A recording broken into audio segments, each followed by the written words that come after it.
Surprise! The mustache and the little goatee here, I think that's what it's called in a way, is now gone. So, before we get to these videos, these list of videos that you're gonna be seeing this type of video recording of it from the intro of it, because I've been hit with copyright claims. Now, what I'm about to do here is before you get to these videos where it pertains to the Super Bowl 55, the 63rd Annual Grammy Award Show, and the weekend's halftime performance show, where it pertains to how it's going to be played out with separate, different videos of it. So, what I'm going to do is, remove the playlist from the full video of it, which is about almost an hour, and just have that just be a regular video if you could clip on. But then again, I don't know if it's going to appear or not because copyright claims, obviously. But we'll see how that plays out once it comes out. But in the meantime, I'm going to find out, pertains to this whole experiment of how it's going to play out with these 3 different videos that I'm going to be doing. Again, it's going to be about the Grammys, it's going to be about the Super Bowl, and it's going to be about the weekend's halftime show. So we'll see how that plays out. So, with that being said, please enjoy those videos.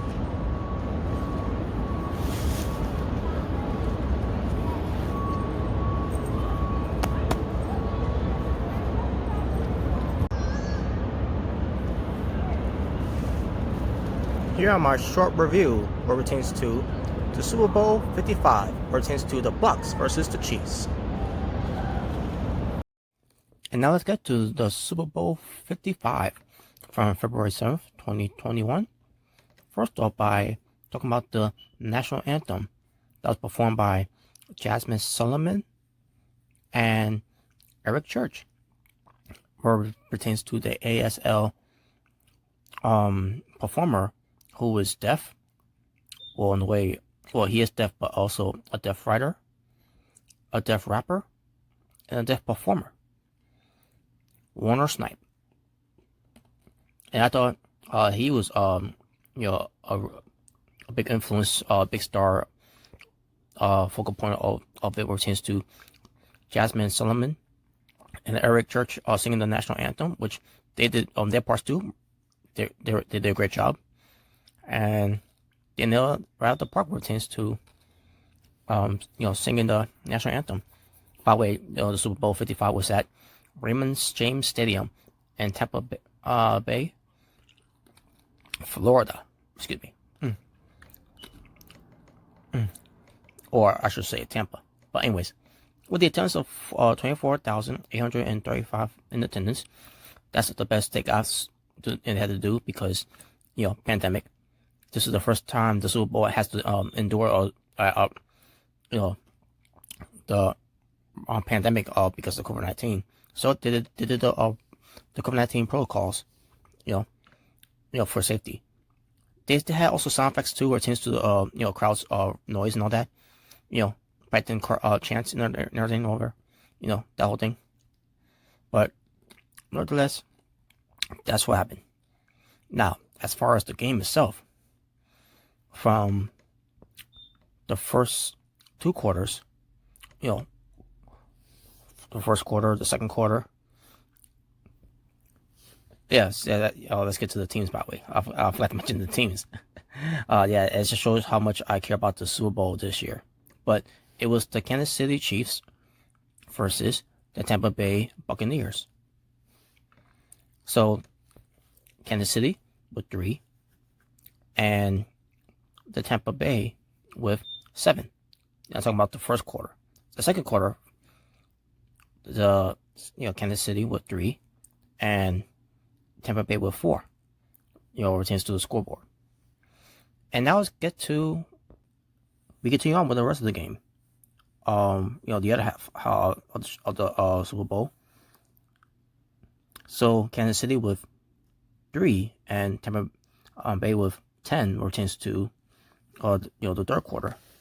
And finally the fourth quarter, 0 for Kansas City and 0 for Tampa Bay. But to add up the scores, Kansas City Chiefs with 3 from the last 3 quarters, plus a 0, obviously, equals 9 points. And rotates the Tampa Bay Buccaneers 7, 14, 10 from all 3 quarters, plus on the 4th quarter with 0 equals 31. So your winners were the Tampa Bay Buccaneers. And who was a part of the Buccaneers? Tom Brady, who was the quarterback, who was the MVP, and you have also other teams as well, like what's his name again? Rob Gronk. Oh yeah, that's right. How could you forget about Rob Gronkowski? The Gronk. Obviously those other teams as well.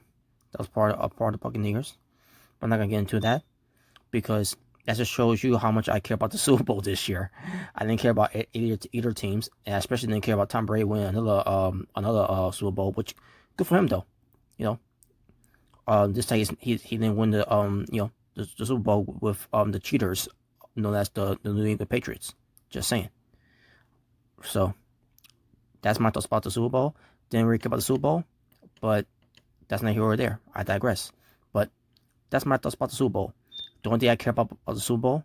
And by the way, I also want to say this too. We're returning to the commercials. That's my commercials for me to talk about anyways.